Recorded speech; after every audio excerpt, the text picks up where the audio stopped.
Romance of the Three Kingdoms, Chapter 47. Kanzi, Yeah. before we even get to the trick itself, what made him the right person for this job? What was special about him? Right. Kanzi, his courtesy name was Darun from Kuaiji Shanyan.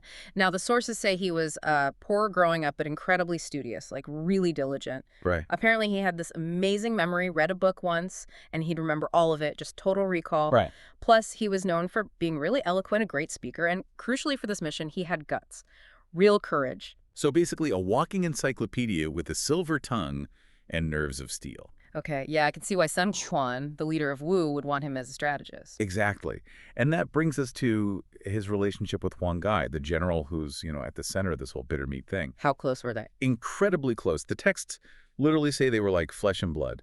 That deep trust was, well, it was fundamental, absolutely essential for this plan. Makes sense. Because Huang Gai specifically picked Kanzi. He sought him out to deliver this, frankly, almost unbelievable message. And what a setup for that message. I mean, for this bitter meat trick to even have a chance, Huang Gai needed a rock-solid reason to defect. Right. So he agrees to be publicly and very severely beaten by Zhu Yu, the Wu commander, in front of everyone. A staged humiliation.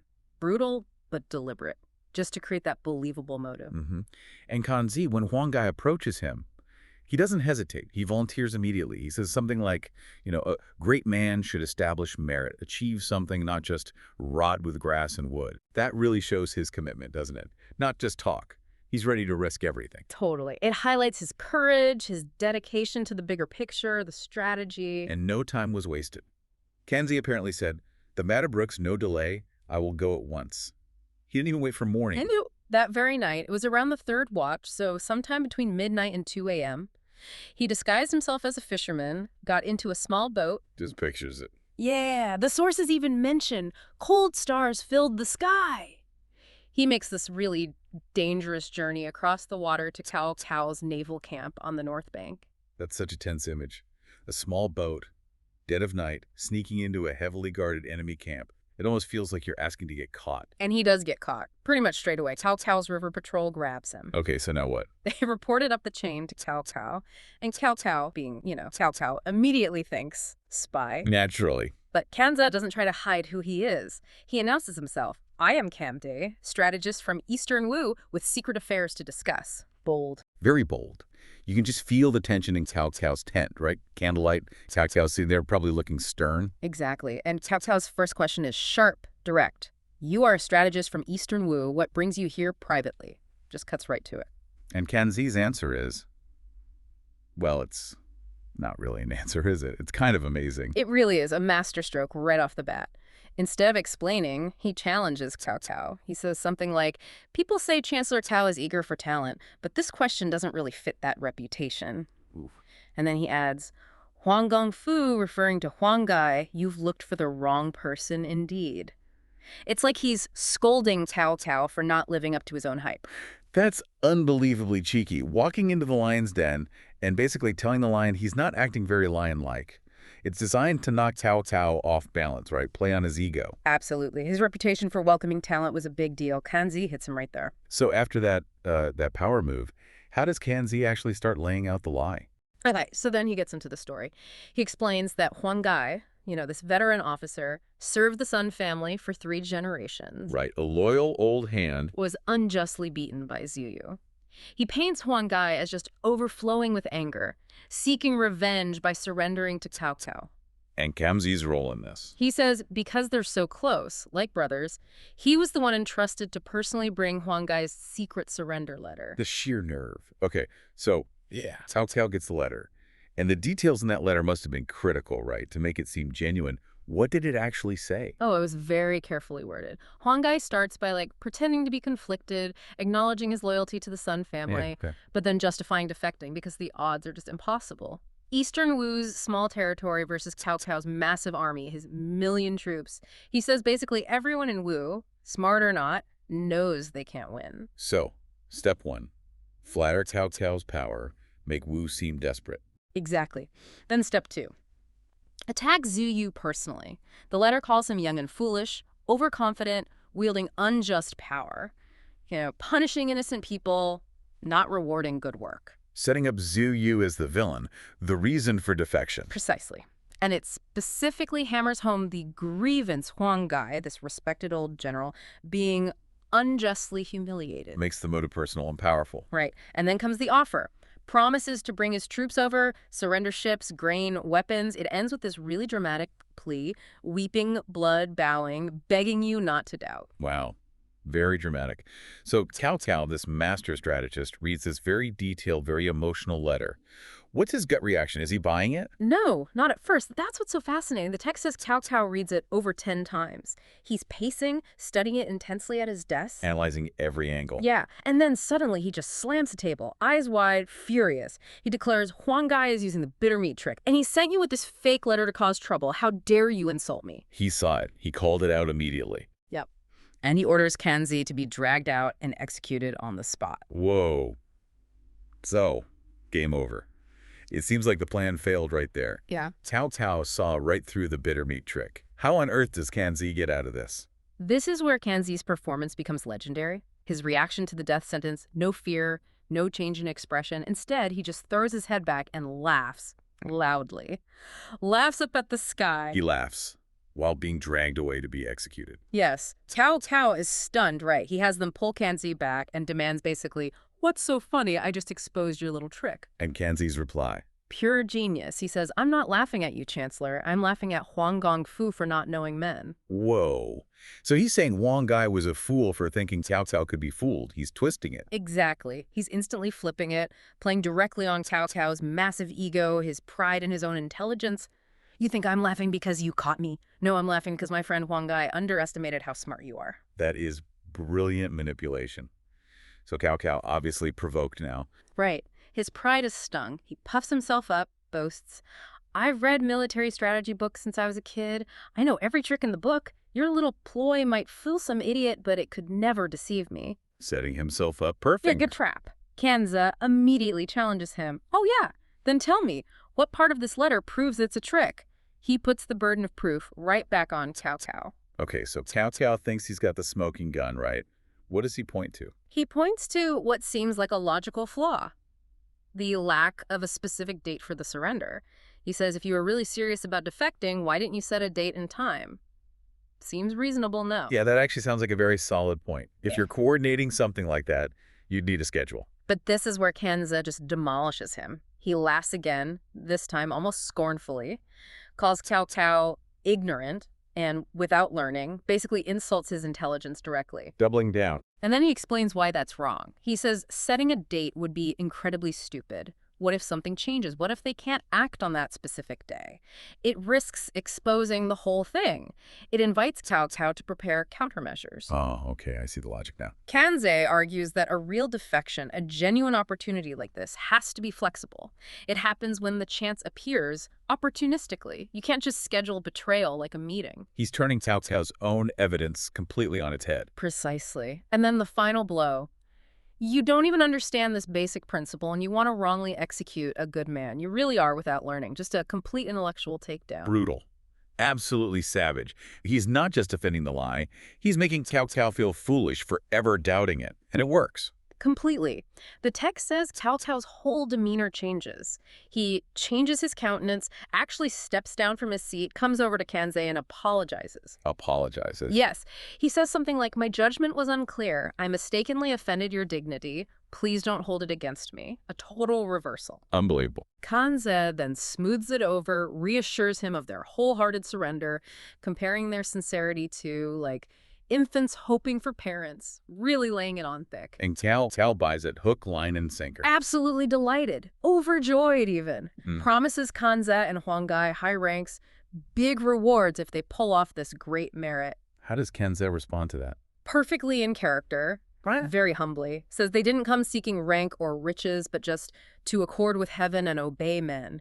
You know, doing the right, inevitable thing. Playing the noble defector role to the hilt. Right to the end. Cao Cao is so convinced he offers Kanze wine as a sign of respect. The deception is now locked in, totally successful. Wow, what an incredible story.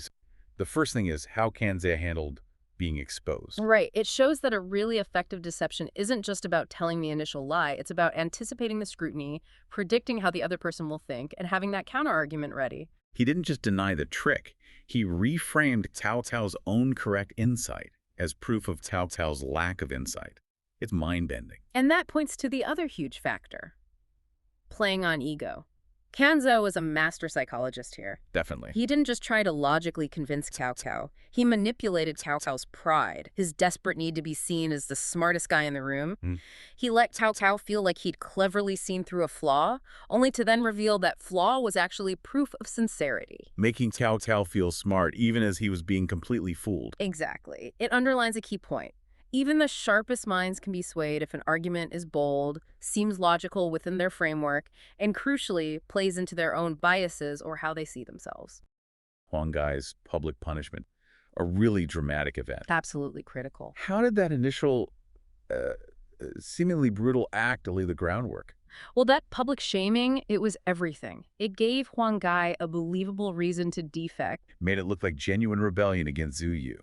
Precisely. Without that foundation, nothing else works. It wouldn't have been credible at all. Cao Cao needed to believe that part first. Okay, so the foundation's laid, solid. What's the very first, concrete move in this chess game? Who are the players? The first real move involves Kanzi. He's just come back from Cao Cao's camp. Right, he delivered Huang Gai's initial surrender letter. Exactly. And just as he gets back, Cao Cao receives another letter, a secret letter. Which apparently makes Cao Cao quite happy. Yes, and Kanze, being sharp, immediately figures it out. It must be from Taizong and Taihe. Ah, Cao Cao's double agents, the ones pretending to surrender to Zhu Yu. The very same. And their letter confirms Huang Gai's punishment. So to Cao Cao, it looks like independent verification. Okay. But Cao Cao, he's still cautious, right? He asks Kanze to go back to Jiangdong. He does. He wants Kanze to coordinate directly with Huang Gai. Why that specific request, though? And how does Kanzi handle it? Well, Cao Cao wants things kept quiet, needs someone he thinks he can trust. But Kanzi, crucially, he pretends he doesn't want to go.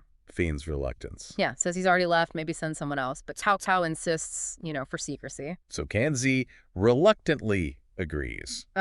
Emphasizing he has to return quickly.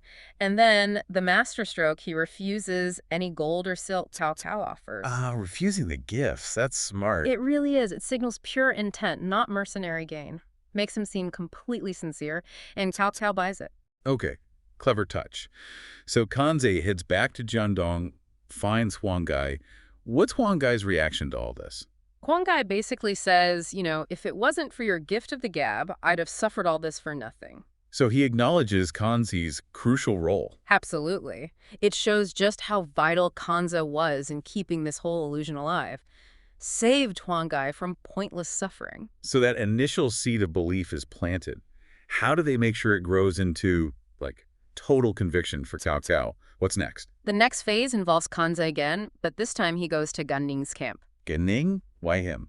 Specifically to keep an eye on Taizong and Taihe. Remember them? The spies who just confirmed the first part. Exactly. Kanze goes to Gan Ning, expresses sympathy for how Zhu Yu supposedly humiliated him, says he feels very indignant for Gan Ning. Right, setting the stage for Gan Ning's performance. He needs to convince the Tai brothers. Oh, he puts on a show, sees Taizong and Tai arrive, and just erupts. Feigns incredible anger. What does he do? Curses Zhao Yu, slams the table, bites his teeth, loudly complains about the shame Zhao Yu caused him. Wow. Then Kan Zhao leans in, pretends to whisper something, and Gan Ning just sighs deeply.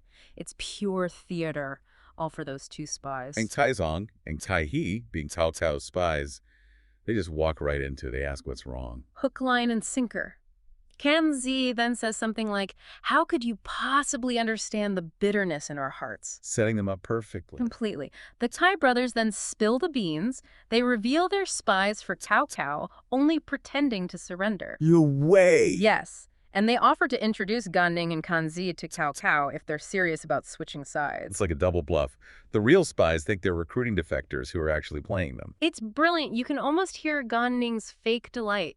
He calls it heaven-sent convenience. So he jumps at the chance. Says, if this is so, it is heaven-sent convenience.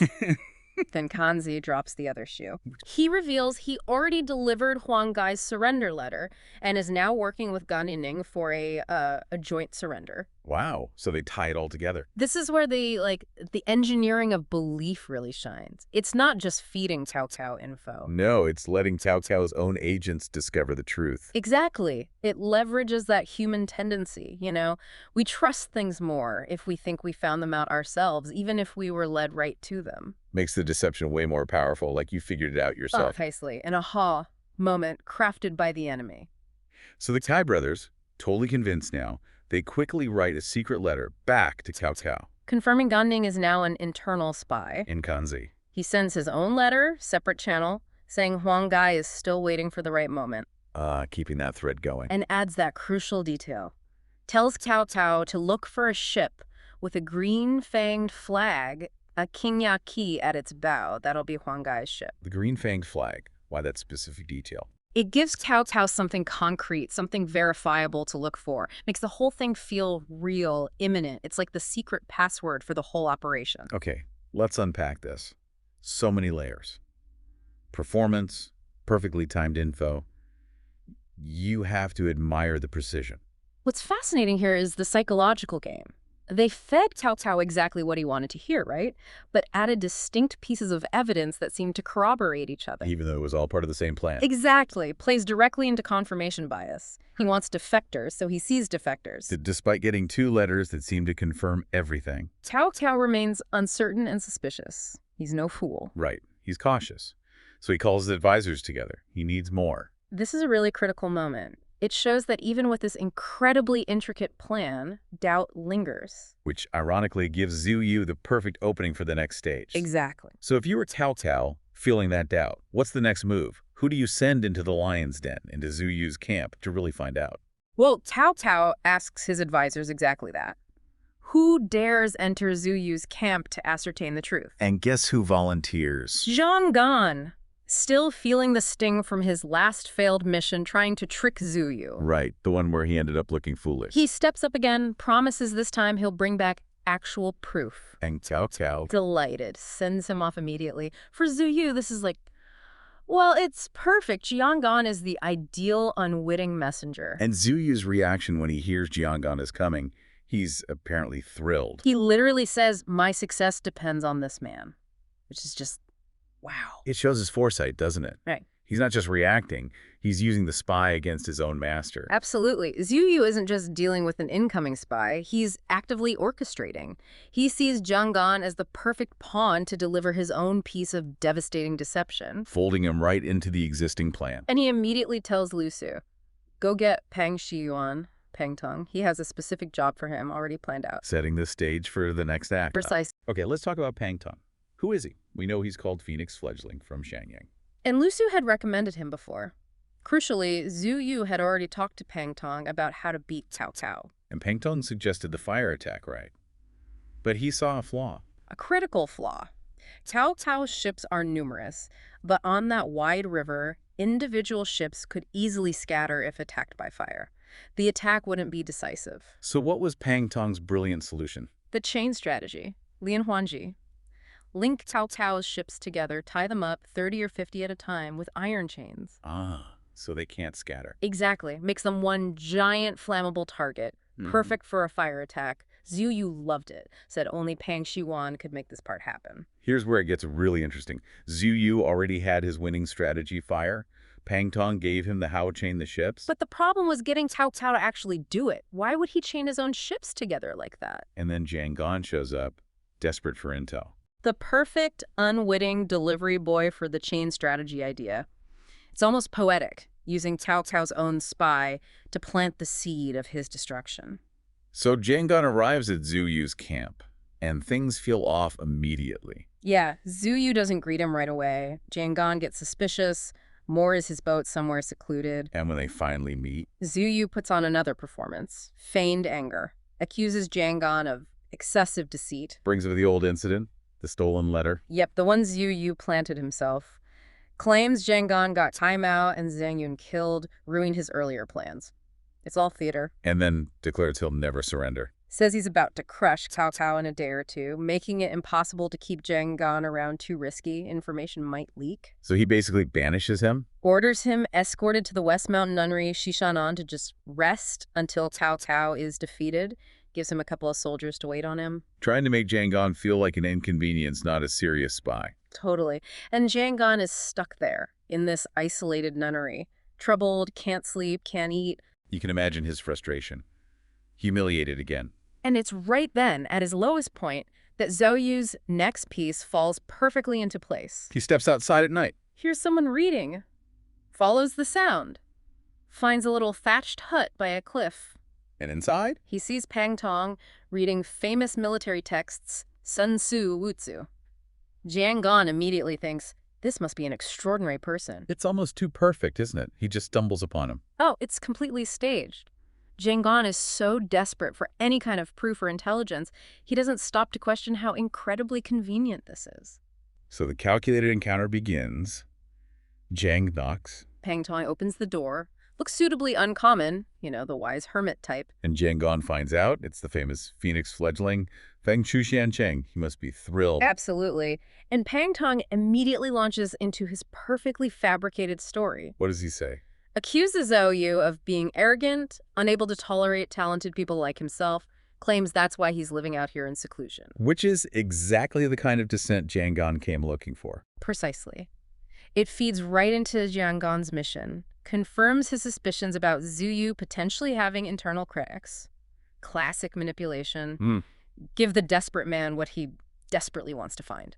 A masterful setup, right? Yeah. Every single word, every action. All designed to manipulate Jiang Gan's desperation. And Jiang Gan, seeing his chance for a major intelligence coup. Immediately offers to introduce Pang Tong to Cao Cao. And Pang Tong. Feigns eagerness. Says he has to leave Jiangdong right away. He's afraid Zhou Yu will find out his intentions and harm him. Urgency is key here. Creating that sense of immediate danger. Exactly. They have to leave now, so they sneak off that very night, find Jiang Gan's hidden boat, and sail straight across the river to Cao Cao's camp on the north bank. Taking the bait and the strategist delivering the poison pill right to the enemy commander. Cao Cao is riding high, huge army, seems unstoppable on land. Dominant. But he hits a snag, a big one, when he tries to take his campaign onto the water. Right? A huge snag. You see, his troops were mostly northerners. Great on horseback, not so great on boats. Ah, the seasickness problem. It was way beyond just feeling a bit queasy. The text is pretty graphic. Meaning? Basically, they couldn't handle the southern climate or the water. They were getting violently ill, vomiting, and the source says many were actually dying from it. Wow, so this wasn't just inconvenient, it was crippling his naval force. Yeah. Morale must have been terrible. Absolutely. Imagine trying to fight when half your army can barely stand up. It was a major, major vulnerability. Okay, so Cao Cao's got this massive Achilles heel. And into this situation walks Pang Tong. Yep. And here's the kicker. Pang Tong is from the other side. Li Bei and Zhou Yu's side. So how on earth does an enemy strategist just stroll into the enemy camp and get the top guy's ear, let alone his trust? Masterful psychology. Seriously. Pang Tong knew Cao Cao. He knew his strengths, his pride, his ego. So when Pang Tong arrives, Cao Cao, hearing about this famed phoenix fledgling, is actually eager to meet him. He personally welcomes him, asks for his insights. A bit arrogant, maybe, thinking he can win anyone over. Perhaps. Or just desperate for a solution. Yeah. Pang Tong starts smart. He praises Cao Cao's land camp. Lavishly. Ah, playing to his known strengths first. Exactly. He goes into detail about the layout, saying, basically it's leaning on mountains, observing front and back, gates, winding paths. Even the legendary Sun Wu couldn't have done better. Buttering him up where he feels invincible. Precisely. Validating his genius on familiar ground. Then he checks out the water camp, notes the warships, the hidden boats, the order. Okay, seems thorough. And then the subtle jab at Cao Cao's main rival, Zhou Yu. He mutters loud enough for Cao Cao to hear. Which means? Zhou Yu, you're doomed. Your time is up. And Cao Cao just eats it up. Absolutely loves it. So, flattery, expert observation, and a bit of enemy bashing. Simple, but effective. Incredibly effective. It established Pang Tong as this brilliant, insightful observer who just happened to see things Cao Cao's way. Trust. Locked in. All right, so Cao Cao is completely charmed, guard down. Now comes the pitch. The miracle cure for his seasick sailors. And this is where the genius lies. Pang Tong doesn't just blurt it out. He actually pretends to be a bit drunk. Oh, clever. Lowering inhibitions, making it seem off the cuff. Exactly. Makes it seem less calculated. He brings up the sickness problem sympathetically, like he just feels bad for the troops. Then he offers his brilliant plan. Which is? Link the ships, connect the big and small boats, maybe 30 or 50 in a row, using iron rings, bow to stern, then lay wide planks over them. Creating essentially floating platforms. Right. He says, forget just people walking, even horses could cross. Okay, I can see the appeal. For soldiers terrified of rocking boats, that sounds amazing. Like solid ground. That was the hook. He explained it would stop the constant wind and waves and the rocking. It would feel just like land. And Cao Cao's reaction. Over the moon. The text says he literally came down from his seat to thank Pang Tong. He yells, "Phil Shou! Without your amazing plan, how could I ever beat Eastern Wu?" Wow. Total buy-in. Instantly! Orders the blacksmiths to work all night forging the connecting chains and nails. The troops were understandably thrilled. Finally, relief. It sounds like the perfect solution to their immediate misery. But it's a trap. What's the fatal flaw that Cao Cao misses? Immobility. Pure and simple. Yes, it solved the rocking, but it turned his entire fleet into one gigantic static. The hang duck. Exactly. Linked together, they couldn't maneuver, couldn't disperse, couldn't escape quickly. They became a single, massive target. But Cao Cao focused only on the seasickness, completely missed it. A classic case of focusing on the symptom, not the underlying strategic vulnerability it creates. You got it. The soldiers' immediate relief blinded everyone to the bigger danger. But Pang Tong isn't done yet, right? He needs to get out of there and make sure Cao Cao acts fast. Right. He has to cement the plan and secure his own escape, so he adds another layer. Go on. He promises Cao Cao he'll use his 3-inch tongue, meaning his eloquence, to go persuade influential figures in the South, guys who supposedly hate Zhao Yu, to defect to Cao Cao. Isolating Zhou Yu even further. Genius. Makes Cao Cao feel like victory is within grasp. Cao Cao is so impressed he offers Pang Tong a top job, one of the highest positions in the court if he pulls it off. Does Pang Tong accept? Not directly. He plays the noble card. Oh, I'm not doing this for riches. I just want to save the people. Securing his image as a selfless advisor. And getting Cao Cao to promise not to harm civilians when he invades. Then the escape plan. He asks for a safe conduct pass. Says his family lives near the river and he needs to ensure their safety. Plausible excuse to leave camp. Perfectly plausible.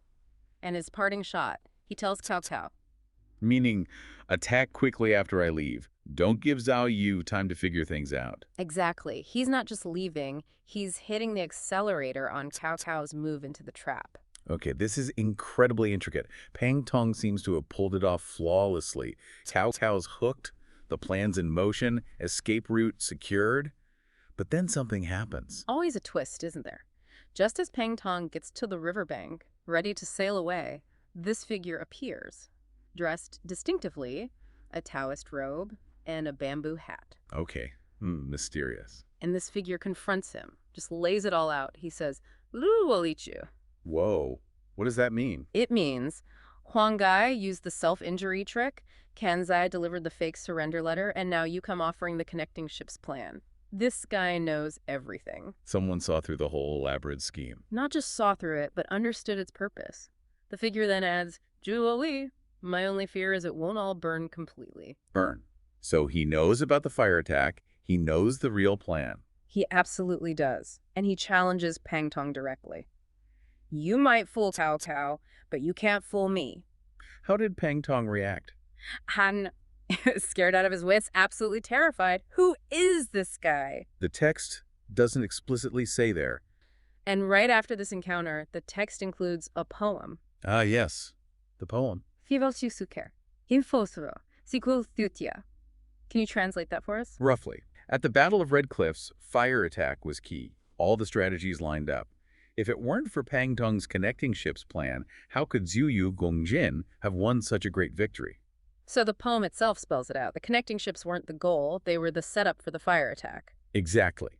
It confirms the entire purpose was to make Cao Cao's fleet vulnerable.